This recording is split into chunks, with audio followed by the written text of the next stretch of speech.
The Mafia boss froze the moment he saw her on the dance floor. His maid, his peace, his weakness, dancing with another man. "This place is not for you," he growled, jealousy burning through every inch of him. But what he did next shocked everyone in the club, and even more when he discovered the stranger she was dancing with was her brother. The second Pietro Conti saw her, the music stopped making sense. He stood on the upper balcony of the nightclub, tall, broad, dressed in a black button-down and dark slacks, looking down at the packed dance floor. Neon lights flashed against his sharp jaw and cold expression, but nothing about him looked distracted.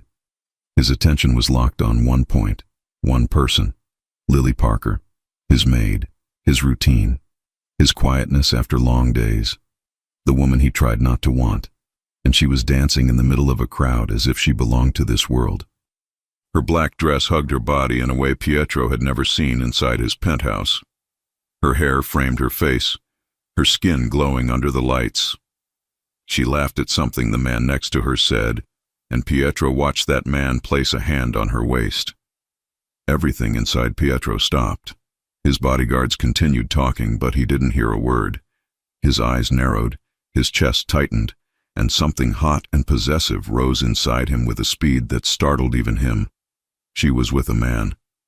She came here dressed like that. She came here without telling him. He didn't have the right to expect anything from her. He knew that. But knowing didn't change the way jealousy surged through him like a punch. "Boss, they're waiting for you in the VIP room," one of his men said. Pietro didn't answer. He was already walking down the stairs. The club was packed, bodies moving, lights strobing, bass shaking the floor. Yet the crowd parted without a word as Pietro crossed the dance floor, his presence unmistakable even in a place full of loud music and alcohol. People recognized him. People moved out of his way, but Lily didn't see him coming. She was still dancing, still laughing, still letting that man hold her like he had any right to touch her. Pietro reached them in 3 long steps, his hand closing around Lily's wrist before he even realized he'd done it. She gasped and turned, eyes widening. "Pietro?" she breathed, shocked. "What are you doing here?" "What am I doing here?" he repeated, voice low and angry. "What are you doing here dressed like that?" The man beside her stepped forward. Pietro's bodyguards tensed. Pietro didn't care about any of them. He was focused only on Lily's face, her flushed cheeks, her chest rising fast from dancing. "This place is not for you," Pietro said. Every word was tight, jealous, and impossible to hide. "You don't belong here with strangers putting their hands on you." Lily pulled her wrist from his grip, her chin lifting. "Excuse me, I'm off work. I can go wherever I want. You think this is safe? You think I'm going to let you stay here with people you don't even—" "Let me?" she snapped. "You're not my father, or my boyfriend." That last word hit him harder than the music. People around them began to notice the tension. Phones came out. Someone whispered Pietro's name in surprise. The lights flashed again, and suddenly he felt exposed, as if the entire room was watching him lose control over a woman who had never been his. The man next to Lily stepped between them. "Back off," he said firmly. Pietro's jaw clenched. "Don't touch her again." "Why? She's my—" Lily stepped forward fast. "He's my brother," she said loudly. The entire world froze. Pietro stared at the man, stared at Lily, looked at her again. "Your brother?" he repeated, his face losing all color. People who had been filming lowered their phones a little, now confused. Some laughed quietly.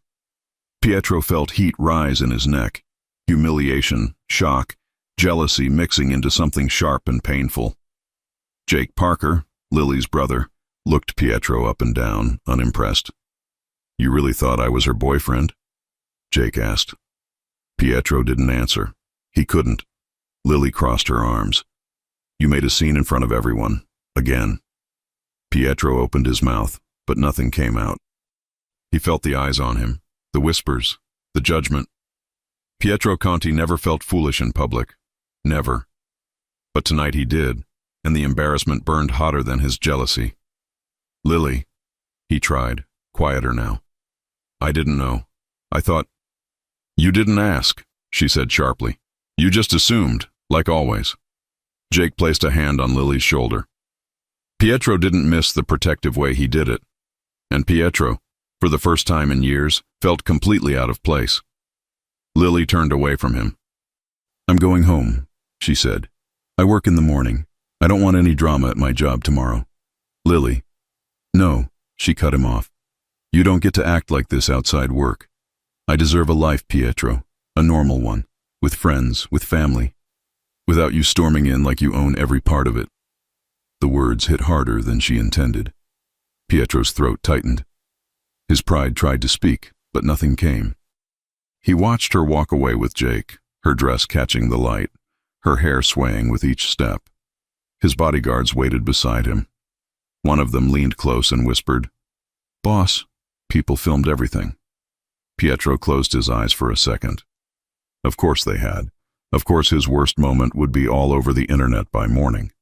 He took a slow breath, forcing his expression to return to something neutral, though his chest still felt tight. Find every video, Pietro said. Take them down. All of them. Yes, sir. He didn't look back toward the exit where Lily had disappeared, but the ache in his chest only grew. Pietro Conti, a man feared across the city, had just made a public fool of himself because of jealousy over his own maid, a woman who didn't owe him anything, who had every right to walk away from him forever. He left the club with heavy steps, the air cold against his heated skin. Outside, one of his men opened the car door for him. Pietro paused before entering, staring at the ground, swallowing the pride he had built his entire life on. Tomorrow, she would walk into his penthouse for work, and she would look at him differently. She would remember tonight. She would remember the jealousy, the humiliation, the way he grabbed her wrist, the way he shouted at her, the way he almost hit her brother. Pietro sat in the car, leaned his head back, and closed his eyes. He whispered to himself, I fix this tomorrow. Whatever it takes. The car door shut. The city lights passed by the windows as the car drove away, but Pietro didn't see any of them.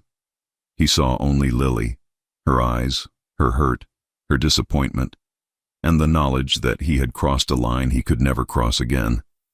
But could he fix it? Or had he just ruined the one thing he never meant to ruin? Lily stared at her reflection in the bathroom mirror and almost did not recognize herself. Dark circles under her eyes, a thin line of tension around her mouth. Her hair was tied back in a simple ponytail, nothing like the styled waves from the night before. She had barely slept. Every time she closed her eyes, she saw Pietro in the middle of the nightclub. His hand on her wrist, his angry face. The way people watched, recorded, laughed. She splashed cold water on her face and forced a slow breath. You need this job, she whispered to herself. You go. You do your work. You set boundaries. That's it. No matter what happened, she was not going to cry in front of him. She put on her simple uniform, a fitted black dress with short sleeves and an apron around her waist, modest and neat. She grabbed her bag, locked the door of her small apartment, and stepped into the chilly morning. The city was awake. Cars passed. People hurried. No one knew that the man whose name ran through the underworld had shouted at her in a crowded club. No one knew she worked in his penthouse. No one knew that. For a few seconds last night, his jealousy had felt sharp enough to cut away the ground under her feet. She took the train as usual. She held the pole, stared at the floor, and tried not to think about what waited at the top of that private elevator.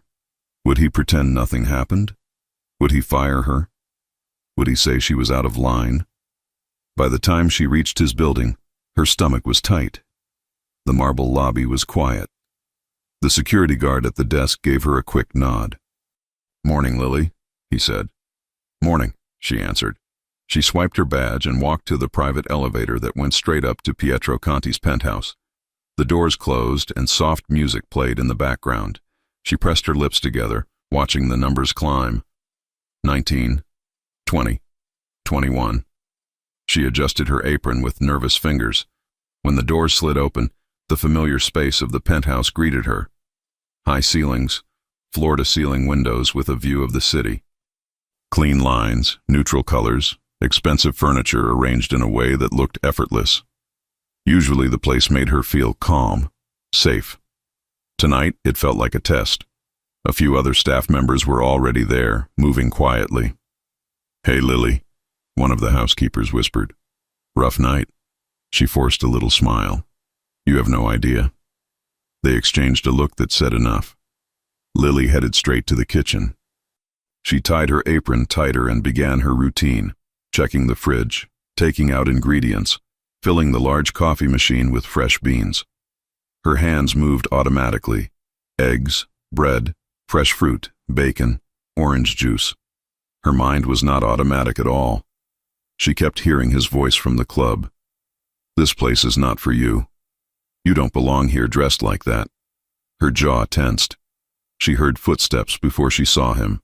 The movement in the hallway changed. Conversations dropped to whispers. The house seemed to register his presence in a quiet way. Pietro Conti was awake. Lily's heart sped up. She kept her back to the doorway and focused on the pan. She would be professional. She would be calm. She would not bring up last night. If he wanted to talk, he could come to her. "Lily," his voice came from the doorway. She froze. Slowly, she turned around. Pietro stood there in dark slacks and a white dress shirt, sleeves rolled up to his forearms. No tie, top button undone. His hair was slightly messy, as if he had run his hand through it several times. His eyes were tired. He looked at her like she was the only person in the room. "Good morning, Mr. Conti," she said, tone formal. He flinched just a little at the title. "I need to talk to you," he said. His voice was lower than usual, less cold. "In my office."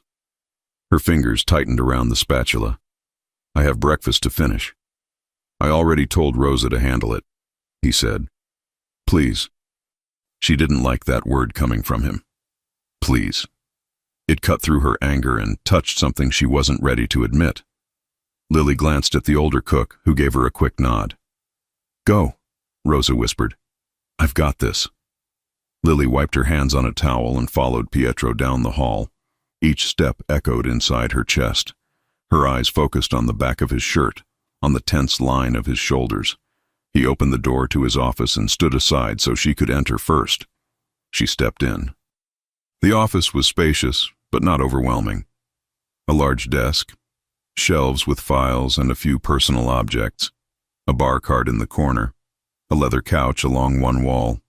Pietro closed the door behind them. Lily stayed near the middle of the room, arms crossed over her chest, trying to protect herself from whatever was coming. "If you're going to fire me," she said before he could start, "just say it quickly. I don't want a long speech." His eyes widened slightly. "Fire you?" he repeated. "That is the last thing I want to do." "Are you sure?" she shot back. "Because yesterday it looked like you hated the idea of me breathing in the same building as anyone else." He inhaled slowly. "You're right," he said. That was not the answer she expected. She blinked. "What?" "You're right," he repeated. "About last night. About how I acted. About everything you said." She stared at him in disbelief. "I lost control," he said. "I made assumptions that were not mine to make. I spoke to you in a way that was disrespectful and cruel." The word seemed hard for him to say. "I embarrassed you. I embarrassed myself. And I humiliated your brother, who did nothing wrong." She swallowed. He held her gaze, not hiding, not dodging. "I came here to work," she said, voice softer but still guarded.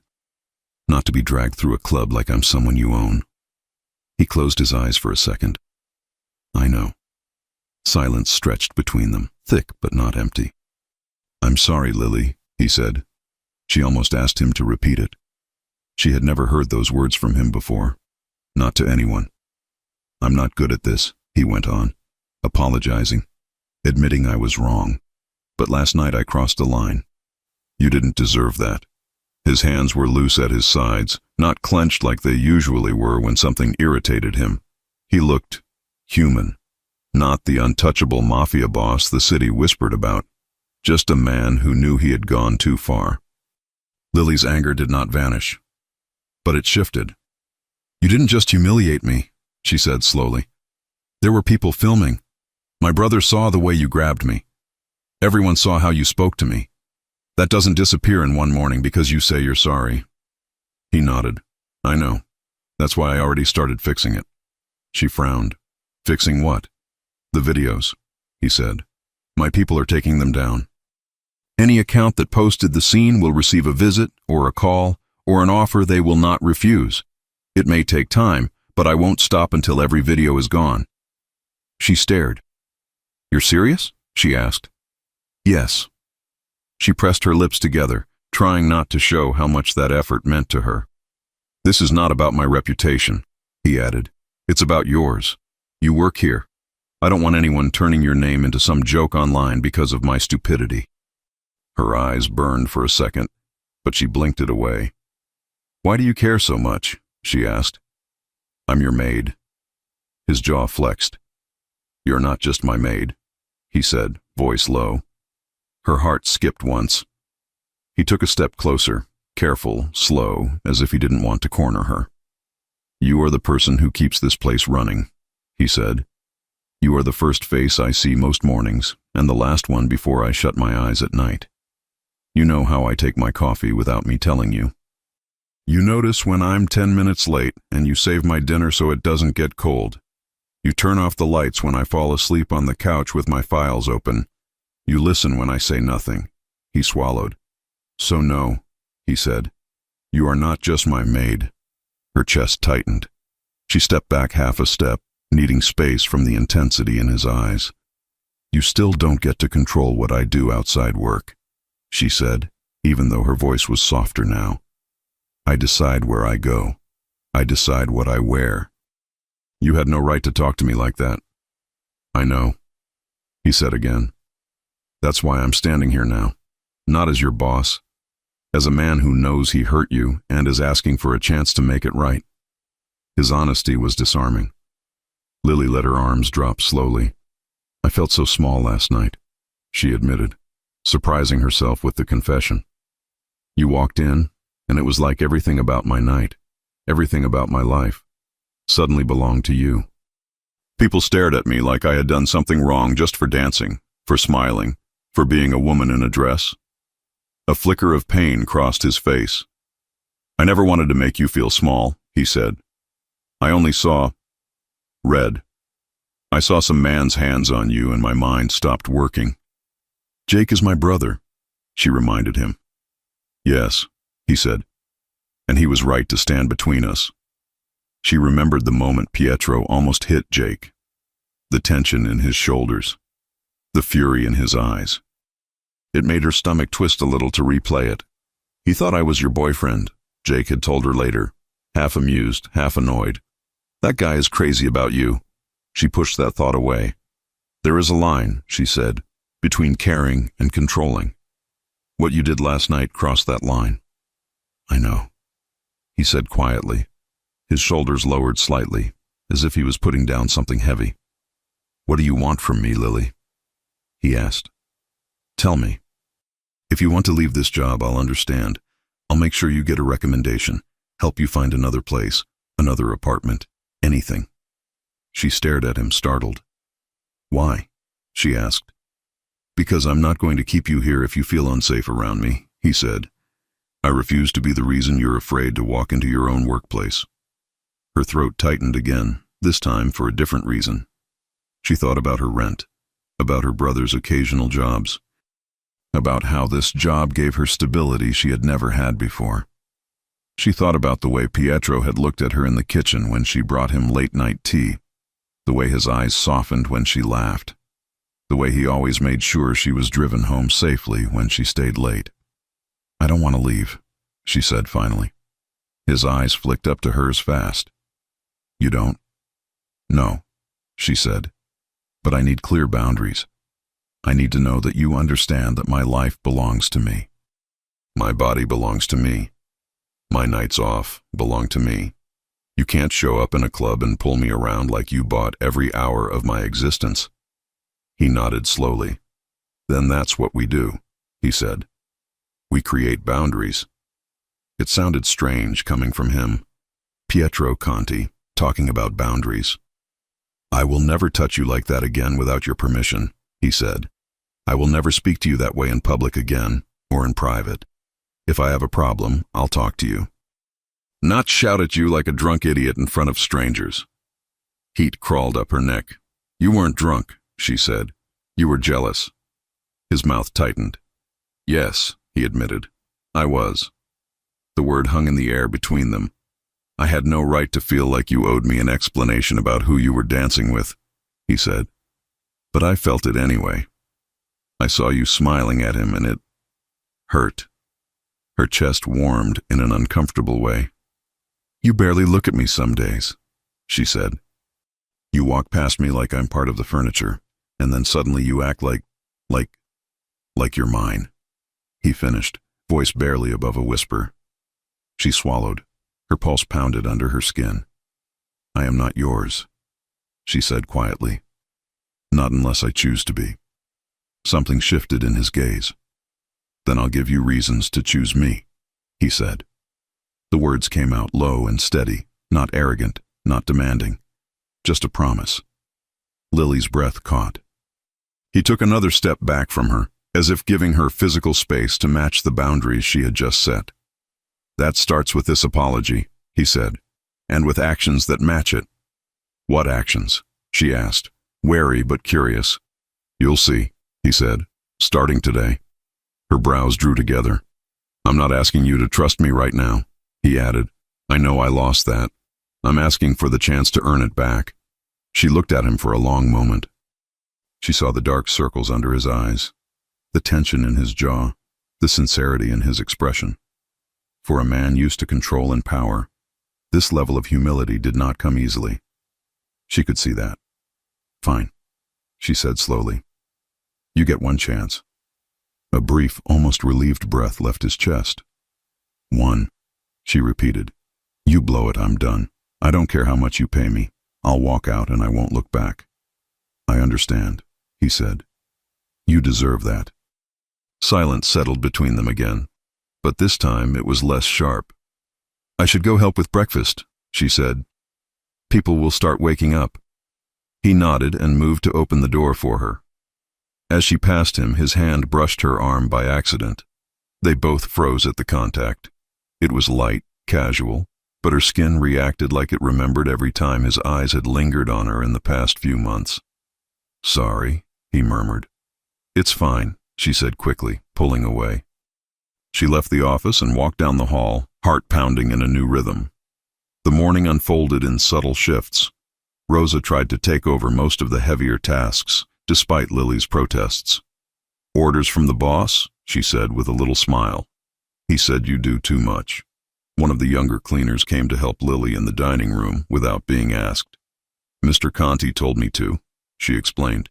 "Said you shouldn't handle everything alone today." Lily tried not to look toward Pietro's office, but her eyes drifted there more than once. He did not shout once. He did not bark orders. He asked, calmly. He even came to the kitchen after breakfast was served, took a mug, and poured his own coffee instead of waiting for her to bring it. Rosa raised her brows when he did it. "Good morning," he said to the staff. They mumbled greetings, all slightly confused. His gaze found Lily. "Can I talk to you for a second?" he asked. She hesitated, then nodded. They stepped just outside the kitchen, near the hallway wall. He did not corner her. He gave her space. "I spoke to Jake," he said. Her eyes widened. "What?" "This morning," he continued. "I asked one of my men to bring him to a cafe near his place. I wanted to apologize in person." Lily stared at him, speechless. "I told him I was wrong," Pietro said. "That I overreacted. That I shouldn't have raised my hand or my voice. I thanked him for looking out for you. I also told him that if anyone ever bothers him because of me, I'll handle it." Her throat tightened again. "What did he say?" she asked. "He said I'm lucky you didn't throw a drink in my face," Pietro replied, a faint corner of his mouth lifting. She huffed, almost a laugh. "That sounds like him," she said quietly. "He also said something else," Pietro added. "What?" He said you've been hurt before, Pietro said, by men who didn't respect you. He told me that if I ever treat you like they did, he'll be the one I have to answer to. Not with fists, with what he called public humiliation. Lily covered her mouth for a second, half horrified, half moved. He really said that? She asked. Yes, Pietro answered, and he was right. Emotion swelled inside her chest. I gave him my word, Pietro said. I'm giving you the same one. She looked up at him. His eyes were steady, no sign of mockery or games. Okay, she said softly. Thank you. He nodded once. I'll stop bothering you now, he said. I know you have work to do. He walked away, leaving a strange warmth behind him. The rest of the day passed in a new rhythm. He kept his distance physically, but not emotionally. He asked if she needed anything. He checked if her shift was too long. He told the driver to wait for her downstairs so she wouldn't have to take the train home late. When she tried to protest, he raised a hand. You said boundaries, he reminded her. You didn't say I couldn't make sure you get home safely. Her lips pressed together, but she accepted it. By night, her body was tired, but her mind was calmer. She showered in the small staff bathroom, pulled on a simple t-shirt and soft shorts, and walked down the quiet hallway toward the staff rooms. The penthouse was dark except for a few lamps. The city lights outside pressed against the windows. Most of the staff had already gone home. Only a couple of night guards remained near the entrance. Her room was at the end of the hallway. She reached for the doorknob and felt something under her fingers, a folded piece of paper. Her heart jumped. She took it, glancing down the hallway to see if anyone watched. No one did. She opened the note. Lily, I can't change last night, but I can change everything from today forward. You were right about me. I don't want to be that man again. I will prove it with what I do, not with what I say. If you ever feel I am crossing a line, tell me. I will listen.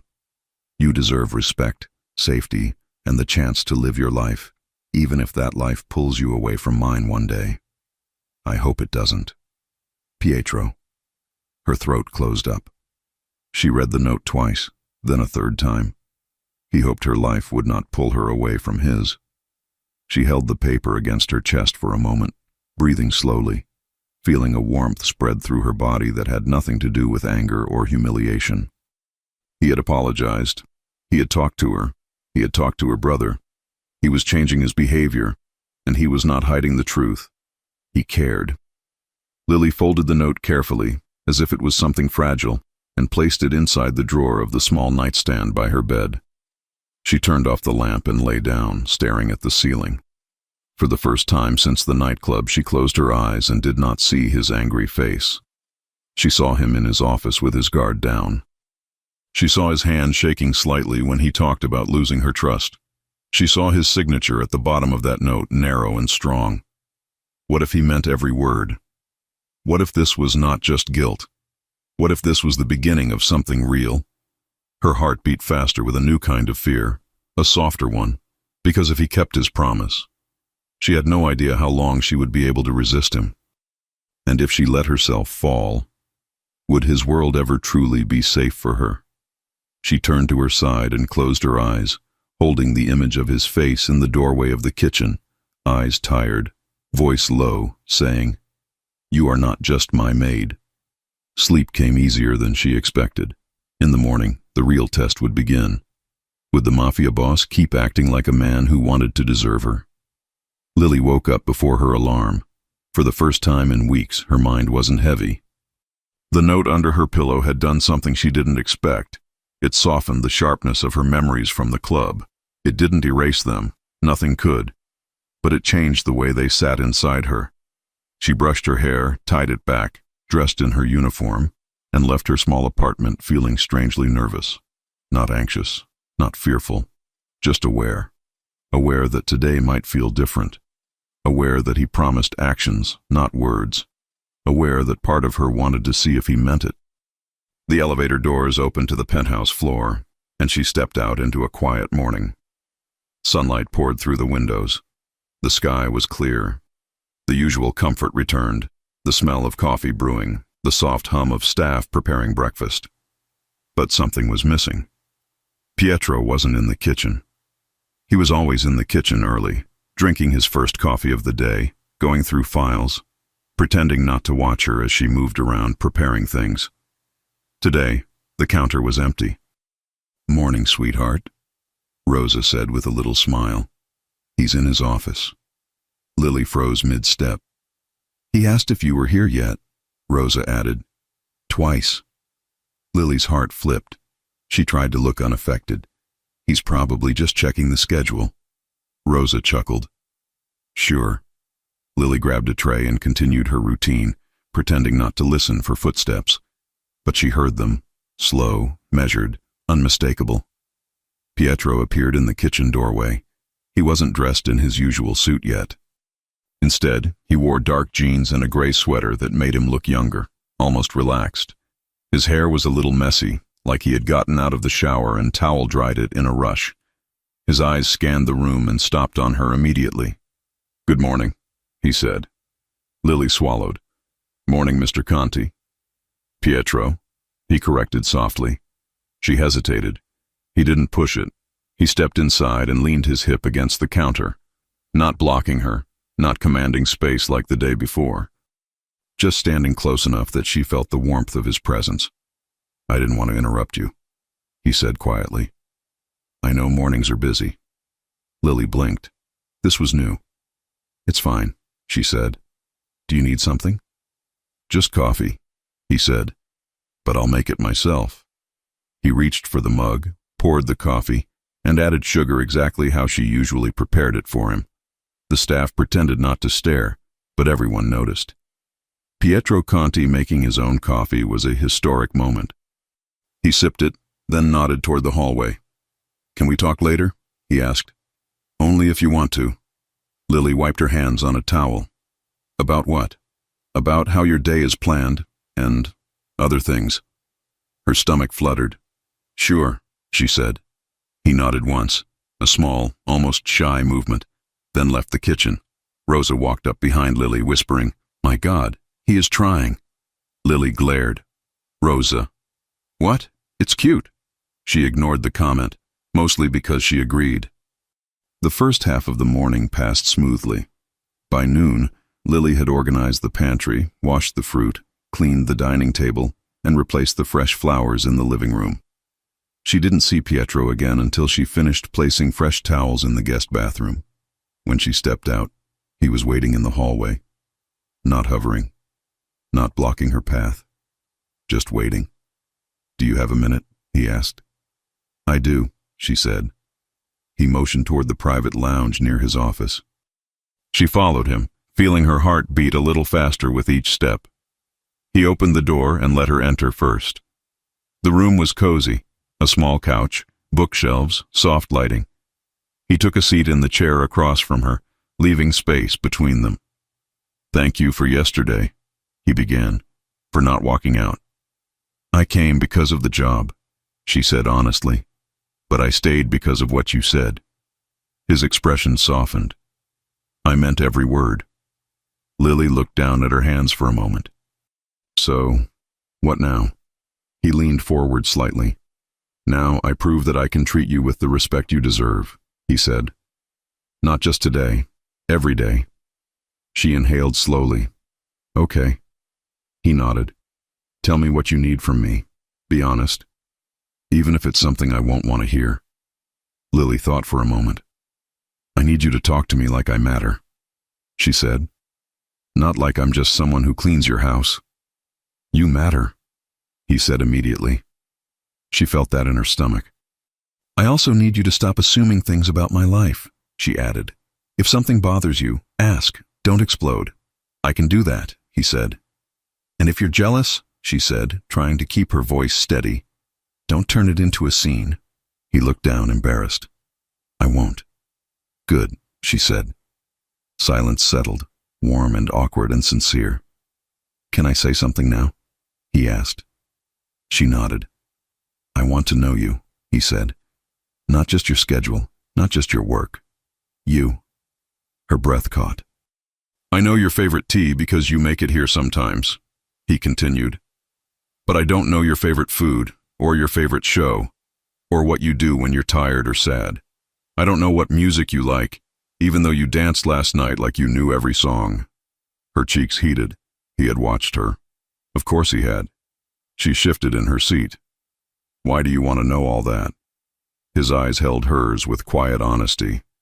"Because I care about you," he said. Her pulse skipped. She looked away for a second, unsure of how to handle something so direct. "What about you?" she asked, turning back to him. "What do you do when you're tired or sad?" He exhaled. "I work. I go to the gym. I pretend nothing's wrong." He paused. "It never helps." She stared at him, surprised. "Have you ever told that to anyone?" "No." The room felt smaller suddenly. Closer. Warmer. "You don't have to pretend around me," she said. The way he looked at her right then, as if she had said something no one ever said to him, made her chest tighten. A knock on the door broke the moment. "Boss?" one of his men called. Pietro cleared his throat. "Yes?" "Delivery for you, and a message from Ryan." "I'll be right there," Pietro said. He stood, but didn't move toward the door yet. He looked at her again. "Thank you for talking to me," he said. Lily smiled. "Thank you for listening." He left the room, and Lily let herself breathe again. An hour later, she was dusting the shelves in the living room when she heard Pietro call her name. "Lily?" She turned. He was standing near the entryway, holding a small box wrapped in simple white paper. "This is for you," he said. She blinked. "For me?" He handed the box to her gently, as if he was afraid she would drop it. "It's not expensive or anything," he said quickly. "I just saw it this morning and thought—" He stopped, frustrated. "I thought you might like it." She opened the box slowly. Inside was a mug, a simple, elegant mug, with her name engraved on it in small gold letters. "Lily." Her breath hitched. "You drink tea every night," he said quietly. "And the staff mugs are old. You deserve your own." She stared at the mug, then at him. "It's beautiful," she whispered. "I'm glad you like it." She did more than like it. She felt something bloom in her chest, something warm, something she tried not to name. "Thank you," she said softly. He rubbed the back of his neck, looking almost shy. "I know it's small, but I'm trying. I want you to see that." "I do," she said. "I really do." His shoulders relaxed slightly. Rosa peeked around the corner, eyes wide, mouthing, "Oh my God." Lily glared at her, but Pietro didn't notice. "Would you like to have dinner tonight?" he asked suddenly. "Here, not formal, just food, talking, if you're comfortable." Her heart jumped. "Dinner?" she repeated. "Yes." "Only if you want to." She hesitated, not because she didn't want to, but because she needed to protect her heart.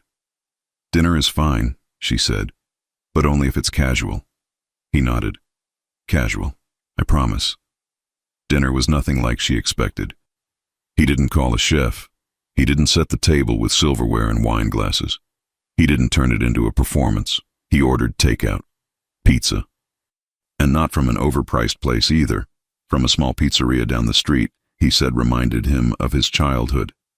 They sat at the kitchen island, 2 plates, 2 slices of pizza, soft music playing in the background.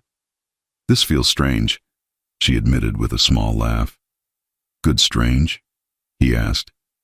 "Yes," she said. They talked.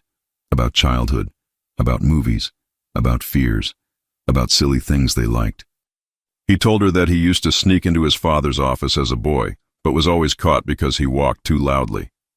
She told him she used to hide candy under her bed and Jake always stole it. He listened without interrupting. She watched him soften with every story he shared. At one point, she wiped sauce from her lip, and his eyes followed the movement before he looked down quickly. Her stomach flipped. After dinner, they walked onto the balcony. The night was cool, the view bright with city lights. He leaned on the railing beside her, hands relaxed. "Do you like it here?" he asked. "In this job, in this house." She looked out at the skyline. "I like the stability, and the staff is wonderful, and—" She paused. I feel safe here. Most of the time. He nodded slowly. I want it to be always. The words hung in the air. They were close. Their shoulders almost touched, their hands only inches apart. Pietro looked at her, his voice low. Lily, I'm trying not to cross lines. But if I ever do... She shook her head. You're doing better. I see that. His throat moved as he swallowed. Her breath warmed the air between them. For a second, one long, suspended second, Pietro leaned just slightly closer. His eyes dropped to her mouth. Her heart hammered, but then he stepped back, jaw tightening. Not tonight, he said quietly. I don't want to rush anything. I want to earn this. He walked toward the door. Lily stood still, pulse racing. She touched her fingertips to her lips, feeling heat there even without a kiss. As he reached the doorway, he turned back. Jake messaged me, Pietro said. He wants to cook dinner for you soon. I told him I'd stay out of the way that night. She blinked. You did? Yes. He cares about you. I respect that. Her chest tightened with something soft and tender. I'll let you rest, he said. Good night, Lily. Good night, Pietro. He disappeared inside. Lily remained on the balcony for a few minutes, letting the cool air calm her racing pulse. She had expected him to try to kiss her. Maybe part of her wanted him to. But the fact that he didn't, that he stopped himself, made something deeper settle inside her. Respect, control, effort. The very things she asked for. She walked to her room and closed the door behind her. But before she lay down, she opened her drawer and looked at the note he had written the night before. Then she looked at the mug with her name on it. He was trying. And she was beginning to feel something she wasn't sure she was ready to acknowledge. But if he kept this up, if he kept being gentle, patient, attentive, if he kept showing her she mattered, how long would she be able to keep her heart from opening? She lay down slowly, closing her eyes. Tomorrow would bring more answers. But another question lingered in her mind as she drifted to sleep. If he was already changing this much, what would Pietro Conti do next to win her completely? The next days felt different in a way Lily could not ignore. Nothing dramatic happened. No big speeches. No sudden gestures that looked like they came out of a movie.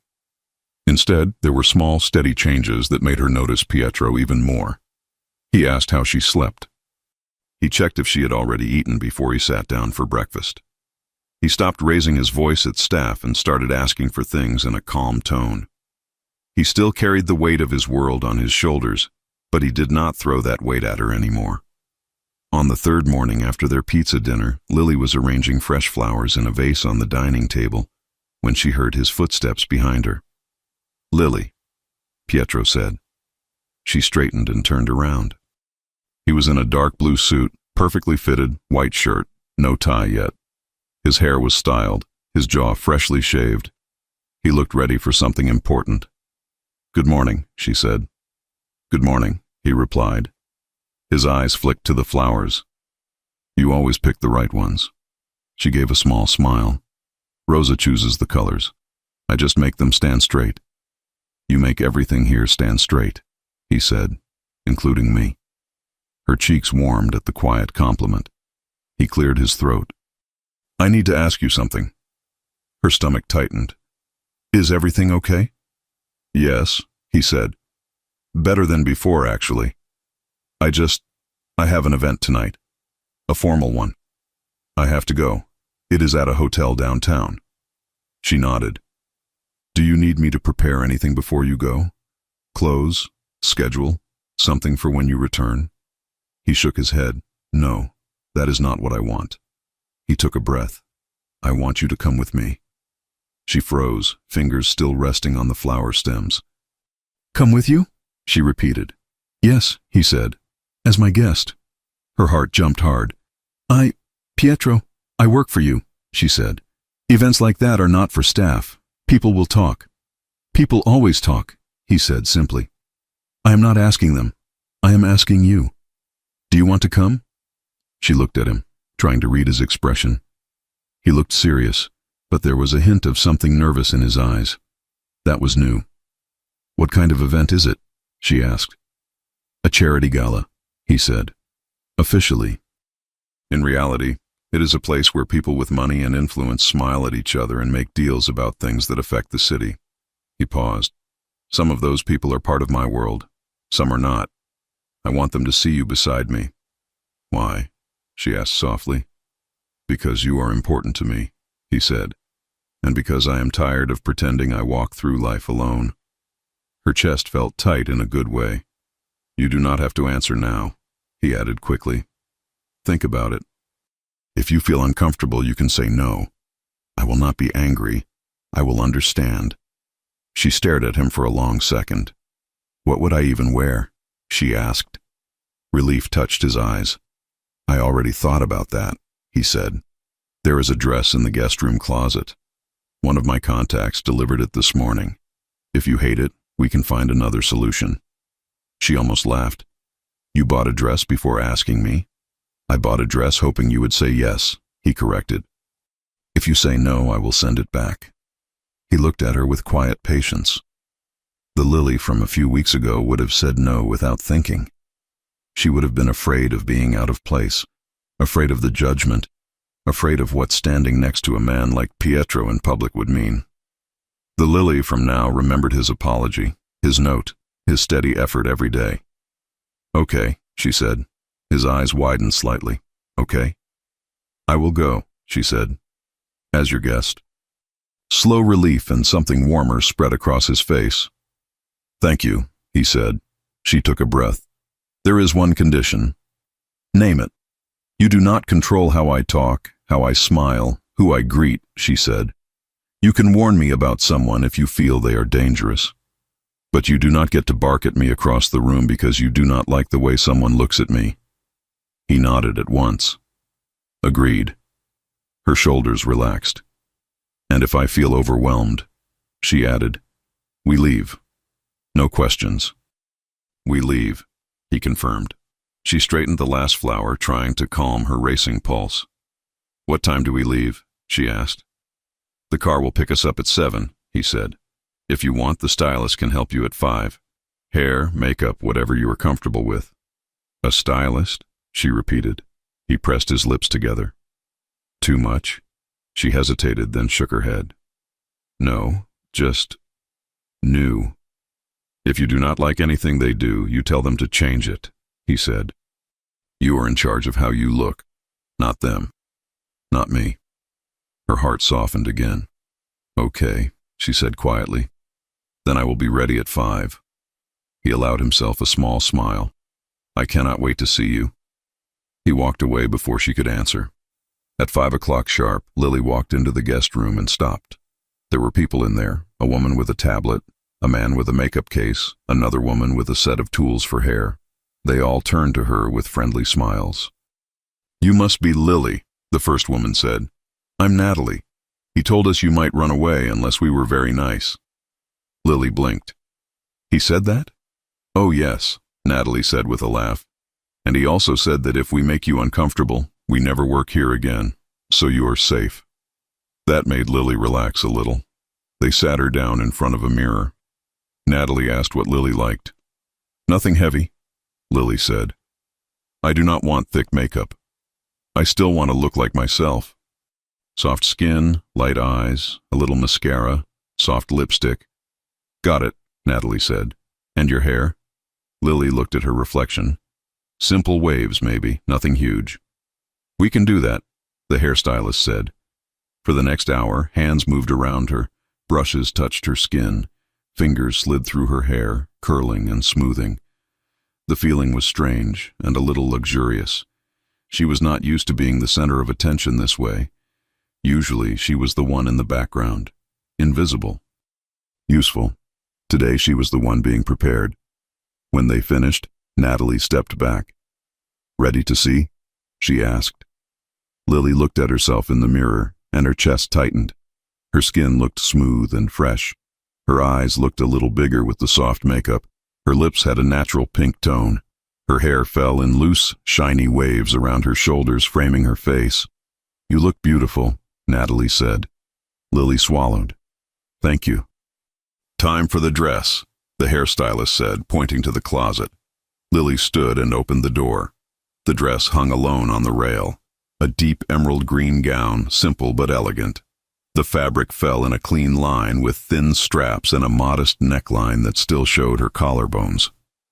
The waist was fitted, the skirt flowed down in a way that would move nicely when she walked. She ran her fingers over the fabric. He picked this? She asked. Yes, Natalie said. He was very clear he did not want anything too revealing. He said you should feel comfortable, not exposed. Something warm spread in Lily's chest. She changed behind the screen, then stepped out. The room fell quiet. Lily looked at her reflection. The dress fit perfectly. The color made her eyes stand out. Her shoulders looked smooth, her shape defined but not forced. She did not feel like someone else. She felt like the same person, just more polished. Natalie smiled.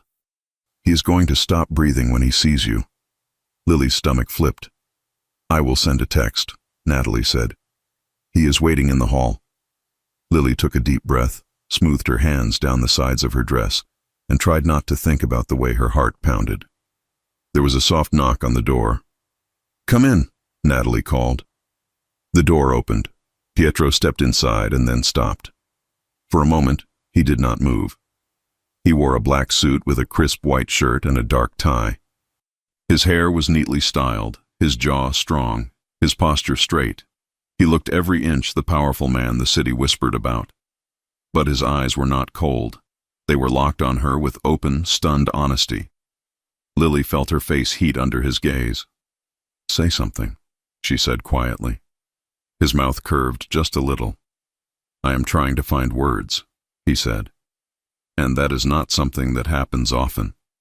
Her lips twitched. You look... He shook his head once. You look perfect, Lily.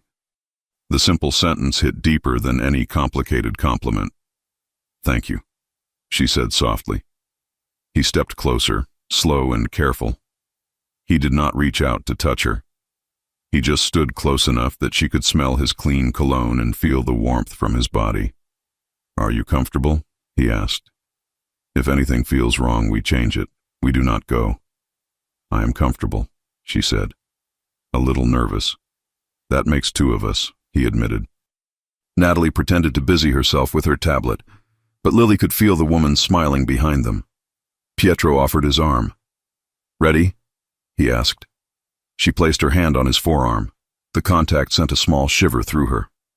Yes, she said. The car ride to the hotel was quiet, but not tense. They sat side by side in the back seat. Lily's fingers brushed the fabric of her dress, smoothing out imaginary wrinkles. Pietro watched her discreetly. If at any point you want to leave, he said, you just tell me. I know, she said. Thank you. He nodded and looked out the window. The city moved around them. Lights, people, cars, normal life. Inside the car, Lily felt like she was headed into a different world altogether. When they arrived at the hotel, the driver stepped out and opened the door. Pietro got out first, then turned and offered his hand to her. She placed her hand in his. The moment her fingers touched his, he closed his grip steady and firm and helped her out of the car. The air was cool, the buzz of voices loud in front of the entrance. People in evening wear walked in and out. There were flashes from cameras near the door, journalists calling names. Pietro Conti, someone called. He did not slow down. He kept her hand in his as they walked inside, past the crowd, past the curious eyes. He did not drop her hand until they reached the main foyer, where a staff member greeted them and checked their names. Mr. Conti, the woman said with a polite smile. Welcome. And this is Lily Parker, he said without hesitation. She is with me. The woman's eyes flicked to Lily, then back to him. Her professional smile stayed in place. Welcome, Miss Parker, she said. The ballroom is this way. They followed the flow of guests into the large room. The ballroom was wide and bright, with crystal chandeliers, round tables covered in white cloths, a stage at the front where a speaker already stood, a live band in one corner playing soft music. The smell of perfume, food, and wine mixed in the air, Lily's heart beat fast, but Pietro's hand at the small of her back steadied her. "Do you feel okay?" he asked, bending his head closer to her ear so she could hear him. "Yes," she said. "It is a lot, but I am okay." "If anyone makes you uncomfortable, you tell me," he said. She nodded. They moved through the room slowly. People greeted Pietro with smiles that did not always reach their eyes. Some men reached out to shake his hand. Some women gave him long glances and then looked at Lily with open curiosity. Pietro did not let go of her. "This is new," one older man said with a knowing smile as they passed. "You never bring anyone, Conti." "Times change," Pietro replied calmly. Lily caught the way the man's eyes lingered on her dress, then on Pietro's hand at her back. She straightened, meeting his gaze without lowering her head. Pietro noticed and seemed pleased. They reached a small table near the edge of the room. "We can stay here," he said. "We do not need to sit at the front." "Are you sure?" she asked. "Do you not need to be up there with the important people?" He looked at her. "You are the important person to me." Her chest warmed again. A waiter arrived with champagne flutes. "Sparkling water for her," Pietro said quickly. "And one for me as well." The waiter nodded and changed the glasses, placing sparkling water instead of champagne. Lily smiled faintly. "You do not want to drink?" "I want to remember every second of this," he said simply. Her throat tightened. They listened to the first speech from the stage. It was about charity, funding, helping families in need. The cause was real, even if some of the people here clearly treated it like a backdrop for their own power games. After a while, Pietro leaned toward her. "Do you want to walk around?" he asked. "Sure," she said. They moved through the crowd again. A few people stopped them to talk to Pietro. He introduced her each time, not as staff, not as someone who worked for him. "This is Lily," he said. "She is with me." Some smiles were polite, some were tight. Some held curiosity that was not hostile, just surprised. Then a man stepped in front of them who made the air feel heavier. He was in his 40s, dark hair, expensive suit, a sharp look in his eyes. His smile did not match his eyes. "Conti," he said, "you clean up well." "Marcus," Pietro replied. His tone was calm but firm. "You are still alive. Congratulations." Marcus laughed. "For now." Lily did not like the way Marcus's gaze slid over her, assessing, dismissive and interested at the same time. "And who is this?" Marcus asked. "You never bring dates to these things." "This is Lily Parker," Pietro said. "She is with me." Marcus tilted his head. "With you how?" "The way that is none of your business," Pietro replied. Marcus's smile stretched. "Relax," he said. "I am only curious. Your taste is better than I expected." He looked at Lily. "You have no idea how many stories they tell about him at places like this. You must be very brave." Lily held his gaze. "Or maybe I just know more than stories." Marcus's eyes narrowed for a second, then he chuckled. "She has a spine," he said to Pietro. "You will need that." "I know," Pietro said. Marcus moved a little closer than necessary. "If I were you," Marcus murmured, his eyes still on Lily, "I would not bring someone you care about into this room. Some people here do not respect boundaries." Lily felt a small shiver in her stomach. Pietro stepped subtly in front of her, blocking Marcus's view. "Then maybe those people should stay away from my table," he said. "And from the people at it." Marcus lifted his hands in a mock gesture of peace. "Always so serious," he said. "Enjoy your night, Conti." He walked away. Lily's heartbeat picked up. "Who is he?" she asked quietly. "Someone who likes to test limits," Pietro said. "And someone you do not need to worry about. That is my job." She looked up at him. "You said you would tell me if something was wrong." He exhaled. "He is a man who controls parts of the city I do not like. We disagree on many things. That is all you need to know for now. If there ever is a problem, I will be honest with you." She studied his face. There was tension in his jaw, but his eyes stayed focused on her. "I trust you," she said. Some of the tension eased from his shoulders. "Come," he said. "There is a balcony, less noise." The balcony was quiet and cooler than the ballroom. Soft lights lined the railing. The city spread out below them, a wide view of buildings and streets and moving cars. The sound of the party inside became a distant murmur. Lily rested her hands on the railing. The air felt clean after the heavy perfume and hot lights of the ballroom. "Better?" Pietro asked. "Yes," she said. "Much." He stood beside her, leaving just enough space so she did not feel trapped, but close enough that she felt protected. "You handled him well," Pietro said, referring to Marcus. "I did not say much," she replied. "You said enough," he countered. "You did not lower your head. You did not let him make you feel small. I was proud of you." Her chest warmed. "I was more worried about you," she admitted. "You looked like you wanted to hit him." He gave a short breath that was almost a laugh. "Old habits," he said. "I am trying not to solve everything with my fists." She turned her head slightly toward him.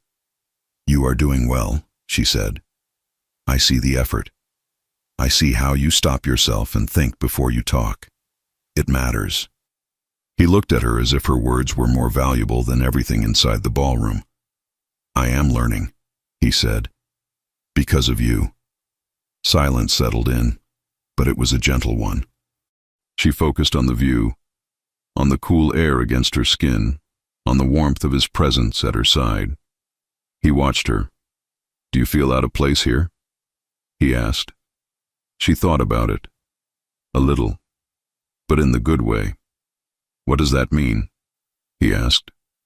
"I am not used to people looking at me and wondering who I am," she said. "Usually they do not look at me at all. Tonight they wonder because I am with you. That feels strange, but I am not ashamed to be here. I do not feel less than anyone." His gaze softened. "You are not less than anyone," he said. "Not here. Not in my house. Not anywhere." She felt that all the way down to her stomach. "You know what I kept thinking inside?" she asked. "What?" "I kept thinking that I was glad you did not act the way you did in the club," she said. "You did not grab me. You did not raise your voice. You did not try to move me around like a piece on a board. You just stayed close." "I promise to be better," he said. "And you are," she said simply. He looked at her mouth for a second, then raised his eyes back to hers. "Lily," he said quietly. Her breathing slowed, deeper, more aware. "I want to kiss you," he admitted. "I have wanted to for weeks, but I do not want you to feel like I am taking something from you." Her heart raced. "You are not," she said. He studied her face. "Are you sure?" "Yes," she said. "If I did not want it, I would tell you." He took a small step closer. His hand moved to her waist, resting there lightly, giving her time to step away. She did not move. Her hands curled slightly on the railing. He leaned in slowly, his eyes on hers. There was no rush, no pressure, just a steady, clear intention. When his lips touched hers, everything inside her sharpened. The kiss was soft at first. His mouth was warm. His breath tasted faintly of mint and water. His hand pressed a little firmer at her waist, pulling her closer. Her hand lifted from the railing and landed on his chest, feeling the solid beat of his heart under the fabric of his suit. He tilted his head and deepened the kiss, still slow, still controlled, giving her space to decide how far to go. She made the decision for both of them when she moved closer and kissed him back with more certainty. He responded with a quiet sound that she felt more than heard, his other hand coming up to rest at the side of her neck, his thumb gently stroking her skin. There was no chaos, no crowd, no raised voices. Only him. Only her. Only the warm, careful way he poured all his building feelings into that first real kiss. When he finally pulled back, it was gradual. He pressed one last, soft kiss to her lips before moving his head away. They stayed close, foreheads almost touching, breathing a little unevenly. "Are you okay?" he asked. She nodded, a small, dazed smile touching her mouth. "Yes." He brushed his thumb along her jaw, slow and reverent. "I do not regret a single second of that," he said. "But if you do, you can tell me." "I do not," she said. "At all." A quiet relief washed over his features. "Good," he said. They stayed on the balcony for a few more minutes, talking in low voices, sharing small details they had never said before. It felt private, almost safe, even knowing that on the other side of the doors was a room full of people who would never understand what this meant to them. Finally, Pietro checked his watch. "We should go back inside for a bit," he said. "Then we can leave early if you want." "I would like that," she said. They walked back into the ballroom. This time, Lily felt different. She did not feel like a guest who snuck in. She felt like a woman standing beside a man who had just shown her a part of his heart. People still stared. Some of them raised eyebrows. Some looked surprised. Lily did not care. Pietro stayed close, his hand resting at her back, his body language clear. "She is with me. Respect her." They stayed another hour, just enough to avoid talk. Then Pietro leaned toward her. "Ready to go?" he asked. "Yes." They said quick goodbyes, moved past the press, and stepped into the cool night again. The car door closed behind them, sealing them inside a smaller, quieter space. Lily leaned back against the seat. Pietro watched her, his eyes soft. "Thank you for coming with me," he said. "Tonight was easier because you were there." "Easier?" she asked. That room felt like pressure. He gave a small huff. "That kind of pressure is normal for me. The kind I am not used to is the feeling I had tonight of wanting to protect someone more than myself." Her chest warmed.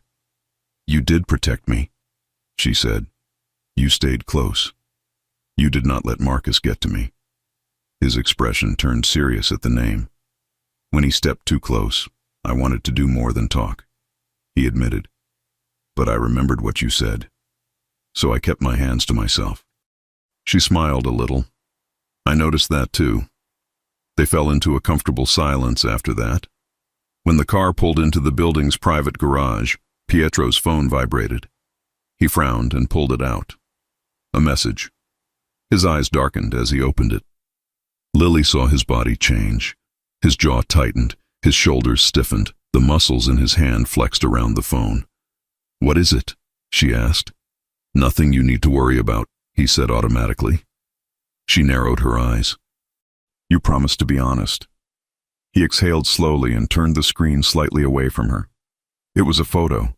She could still see enough. It was of the building, the entrance, and her. She was in a simple coat, holding her bag, walking out the door earlier that evening. The angle showed that the picture was taken from a distance, probably from a car across the street. Under the image, a short message.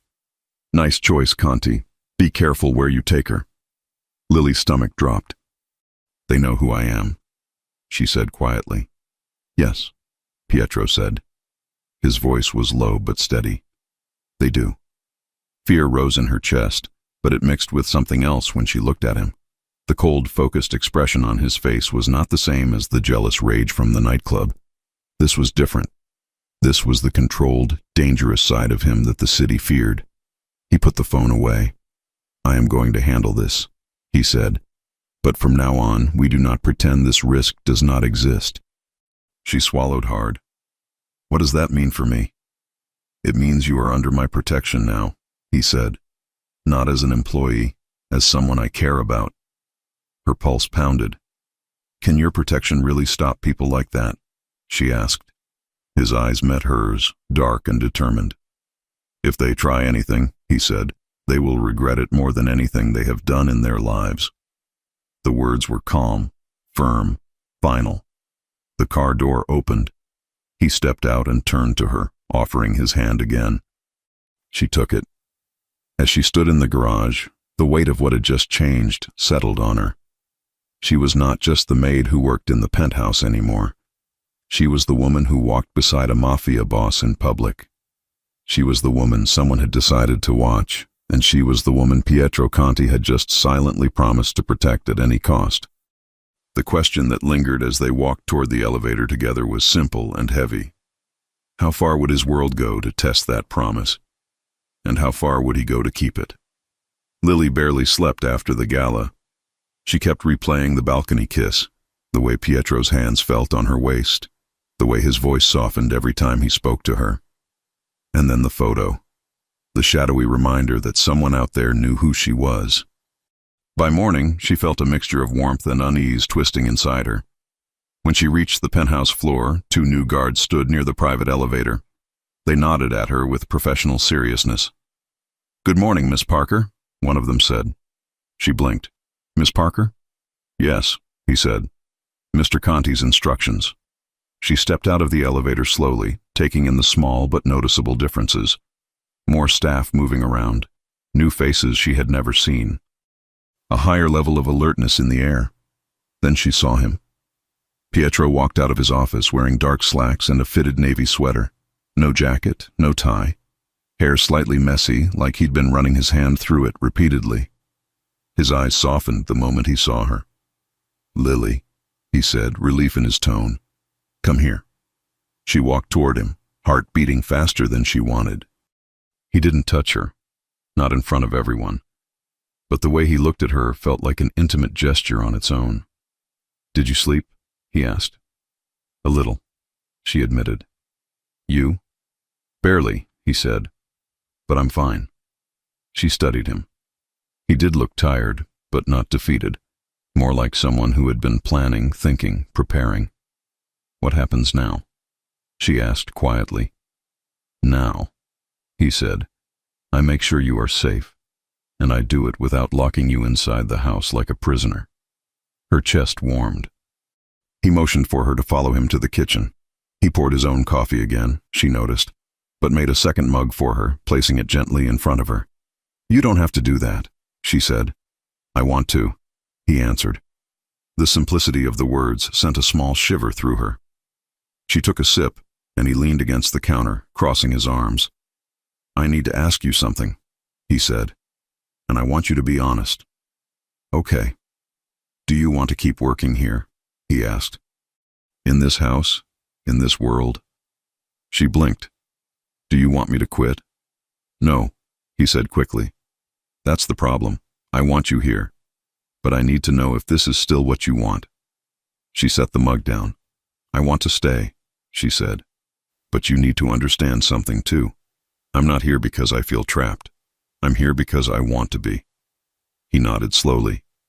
"And," she added, "I don't want to live my life in fear.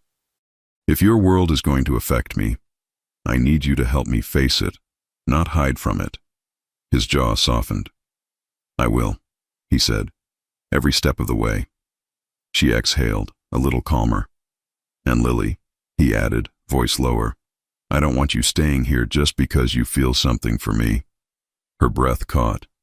"What are you saying?" she asked quietly. He pushed off the counter and moved a little closer, not crowding, just stepping into her space gently.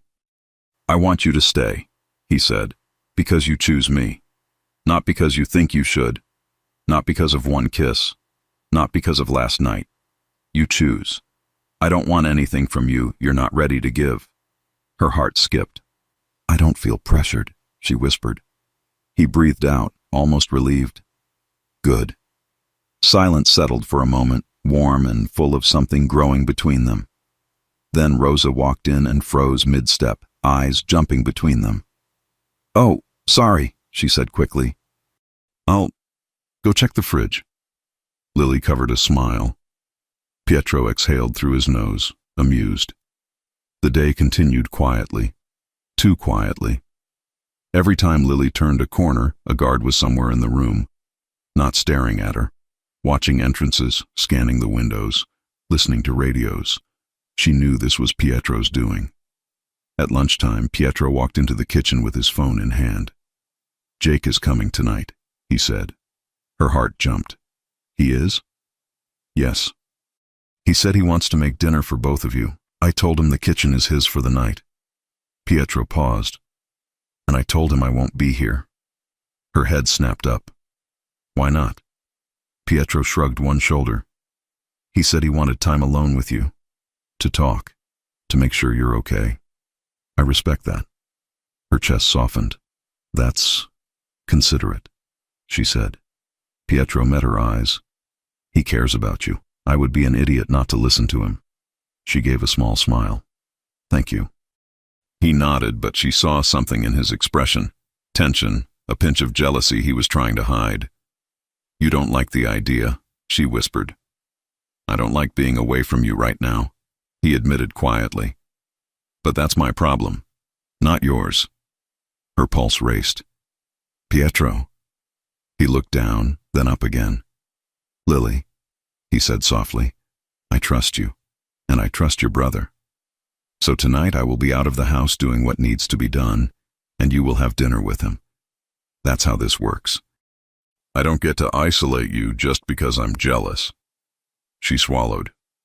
He was trying so hard. It made her chest ache in the best way. Before she could answer, he stepped back.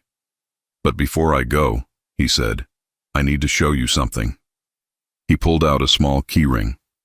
Not for doors, but for electronic access cards.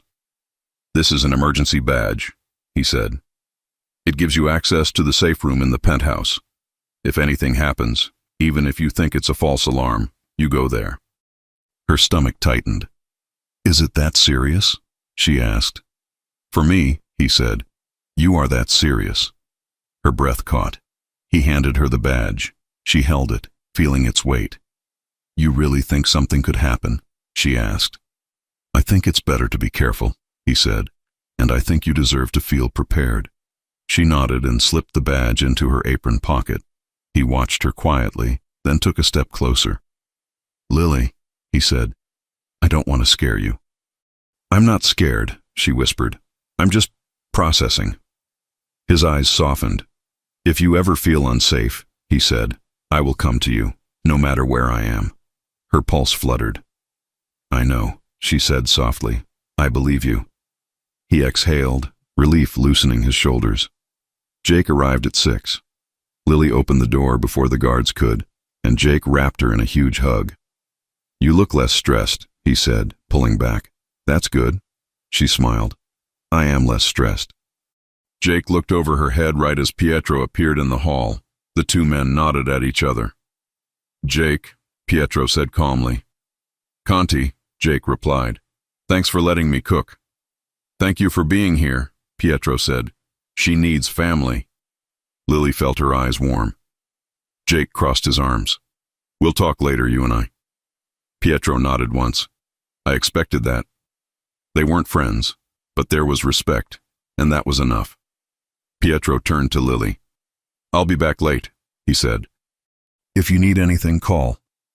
She looked up at him, trying to keep her voice steady. Be careful. His eyes softened. I will. He was about to turn away but paused, just long enough to gently touch her elbow, a silent promise before he left. She felt the warmth long after the door closed behind him. Dinner with Jake was full of laughter. He chopped vegetables too loud, dropped a spoon twice, and almost burned the garlic. You nervous? Lily teased. Shut up, he muttered. Your boss scares me. He isn't my boss right now, she said. We're something else. Jake stopped cutting. Something else? He repeated. Are you two? Lily bit her bottom lip. It's complicated. Jake stared at her, then sighed. Do you like him? He asked. She hesitated. Yes, she admitted, more than I should. Jake set the knife down. He better deserve you, he said, because if he breaks your heart, I'm punching him. She laughed, a little teary. Please don't. Then he better behave. He served them pasta, simple and imperfect but comforting. They talked about childhood, memories, his new job applications, and how different her life was in this penthouse. Then Jake leaned back. So you kissed him, he said. Lily choked. Jake. What? Big sister moment. I need details. She covered her face, laughing. I'm not telling you details. He rolled his eyes. Fine. But if he hurts you, he won't, she said softly. Jake saw something in her expression that made him stop talking. "You love him," he said quietly. She froze. "I don't know yet," she whispered. "But I care about him. A lot." Jake nodded, understanding. "Then I hope he earns it." Jake left a little before 10, hugging her again and promising to visit soon.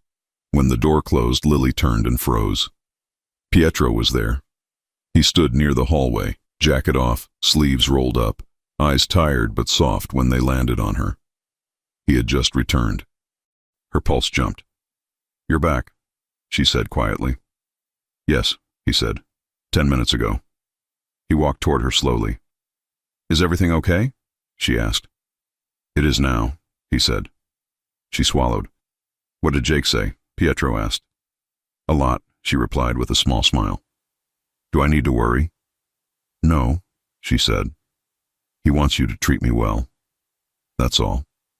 Pietro exhaled. "I will." They stood facing each other for a moment. Then Pietro stepped closer and gently brushed a hair behind her ear. "Did you miss me?" he asked quietly. Her breath caught. She could lie. But the truth slipped out before she could stop it. "Yes." His eyes darkened with something warm and intense. He cupped her cheek with one hand, slow and careful. "Good," he whispered, "because I missed you too." Her pulse raced. "Lily," he said softly, "can I kiss you?" She nodded once, breath shaky. "Yes." He didn't rush. He leaned in slowly, letting her feel every inch of closeness before his lips touched hers. The kiss was deeper than the one on the balcony. Slow, warm, full of emotion that had been building with each day he tried to be better.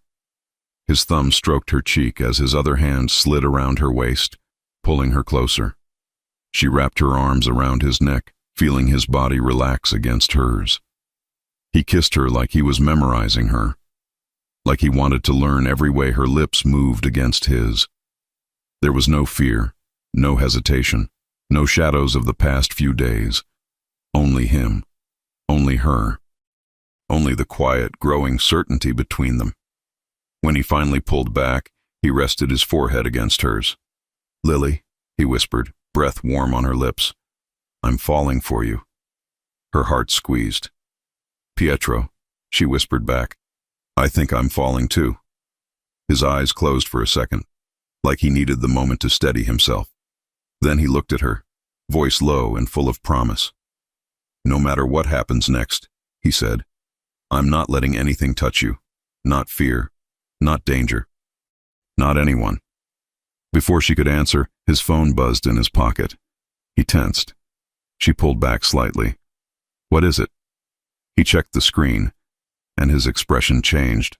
Focused, sharp, protective. "It's about the photo," he said.